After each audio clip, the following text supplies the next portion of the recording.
Now, with a tropical system threatening southwest Florida, local emergency management is closely monitoring the weather. But as ABC7's Kate Flexter tells us, this might not just mean rain and potential flooding. It could also mean a step back in the fight against the Zika virus.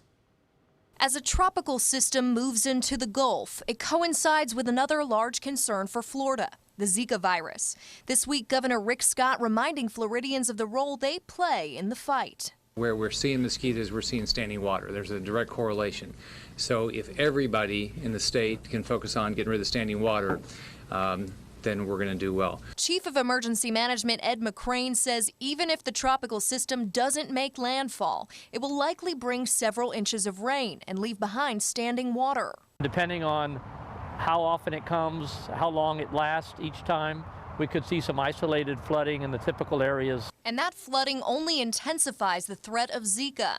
So far, the vast majority of Florida's cases were contracted from travel outside of the country.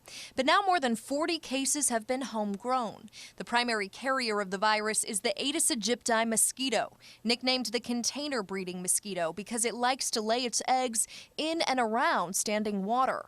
We really want people to, after each big rain, go out and empty those containers, flower pots, trash can lids that are upside down, things like that, to prevent the growth of mosquito larvae.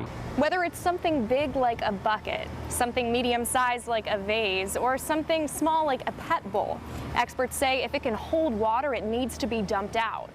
That's an important step to take, and be diligent homeowners to do what you can to help the city and the county protect us. Sarasota resident Wayne Rubin isn't necessarily concerned about contracting the virus, but says he takes active steps to make sure his yard is as mosquito-free as possible. Between the heavy rains and, of course, irrigation systems, we keep an eye on ponding in the lawn or flower beds to make sure that we don't have a magnet or an attractive area for any type of mosquito. Fighting the Zika virus one mosquito at a time. In Sarasota, Kate Flexter, ABC7, your Suncoast News.